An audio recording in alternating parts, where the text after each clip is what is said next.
नमस्कार दोस्तों, स्वागत है आप सभी लोगों का इंडियन फ्लाइंग के इस वक्त की नई अपडेट में। आज के इस वीडियो में आप सभी लोग के साथ शेयर करने वाले हैं कि एयरलाइंस और ट्रैवल से कौन कौन सी बड़ी अपडेट निकलकर सामने आ रही है। पहली बड़ी खबर की जानकारी भारत में वीज़ा एप्लीकेशन को लेकर सामने आ रही है। आपको बता दें कि एक डेटा सामने आया है जिससे ये पता लगा है कि भारत से इस समय दुनिया के लगभग 40 देशों में लोग ट्रैवल कर रहे हैं। और इसके साथ साथ ये भी बताया जा रहा है कि वीज़ा एप्लीकेशन में 50% तक की बढ़ोतरी देखी गई है। भारत के कई बड़े एयरपोर्ट जैसे कि दिल्ली, मुंबई, चेन्नई, कोलकाता, बेंगलुरु, हैदराबाद, इन सभी एयरपोर्ट से काफ़ी बड़ी संख्या में लोग दुनिया के दूसरे देशों में ट्रैवल करने की कोशिश कर रहे हैं, जिनमें शामिल है यूएस, यूके, यूएई, थाईलैंड और भी दूसरे यूरोपियन कंट्री, जहां पर वीज़ा एप्लीकेशन में 50% से अधिक की बढ़ोतरी देखी जा रही है।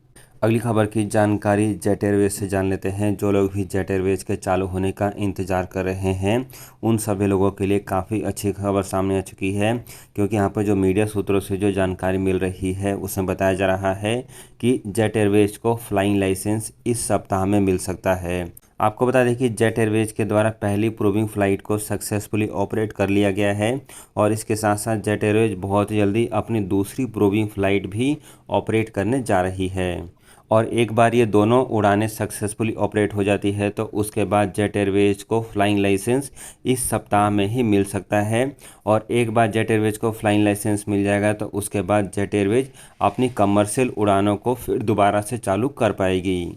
जेट के चालू होने का इंतज़ार इस समय सबसे ज़्यादा जेट एयरवेज के पुराने एम्प्लॉय कर रहे हैं, क्योंकि उनको उम्मीद है कि एक बार जेट एयरवेज अपनी उड़ानों को चालू कर लेती है तो हो सकता है कि उनको जेट एयरवेज में फिर दोबारा से काम करने का मौका मिल जाए।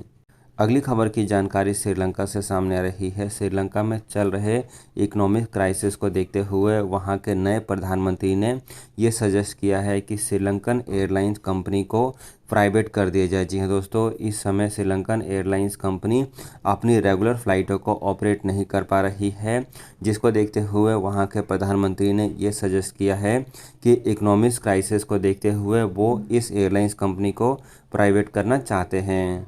एक और बड़ी खबर की जानकारी नेपाल से सामने आ रही है। आपको बता दें कि नेपाल में दूसरा इंटरनेशनल एयरपोर्ट अब चालू हो चुका है।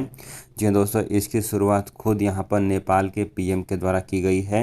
आपको बताना चाहेंगे कि नेपाल में अभी तक केवल एक ही इंटरनेशनल एयरपोर्ट था, लेकिन अब नेपाल में 2 इंटरनेशनल एयरपोर्ट की शुरुआत बीते कल से हो चुकी है।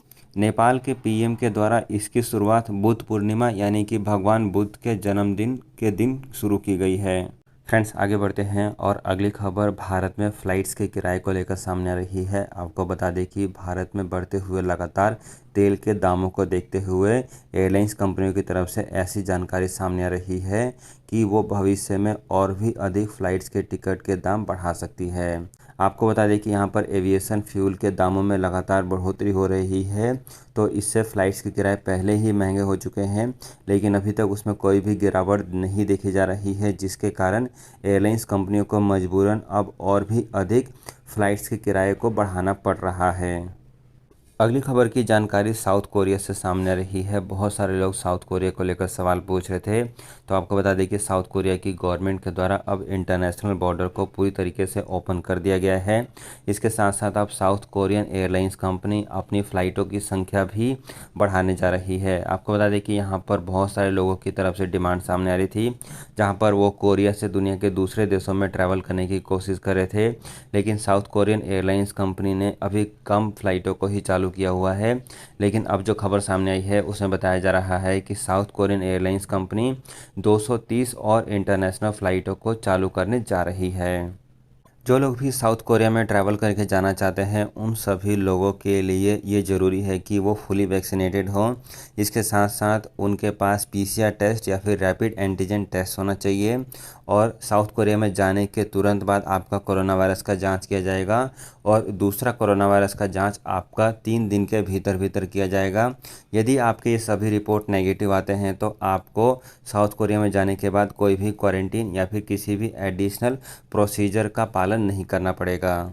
आगे बढ़ते हैं और अगली खबर जो सामने आ रही है उसके अनुसार एक फ़्लाइट जो कि दोहा से बेंगलुरु के लिए अपनी फ़्लाइट को ऑपरेट करी थी।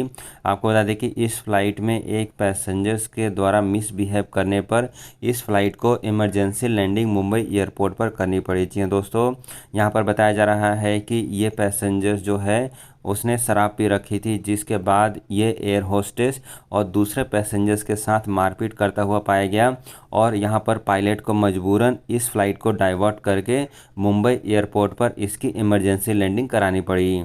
इस पैसेंजर्स का नाम सरफुद्दीन उलवर बताया गया है, जो कि केरला का रहने वाला था। सो फ्रेंड्स, ये थी आज की एयरलाइंस और ट्रैवल से जुड़ी हुई कुछ बेहद ज़रूरी और काम की अपडेट। ऐसी और खबरों को रेगुलर बेसिस पर जानने के लिए चैनल को जरूर सब्सक्राइब कर लें ताकि आपको लेटेस्ट अपडेट समय पर मिलती रहे।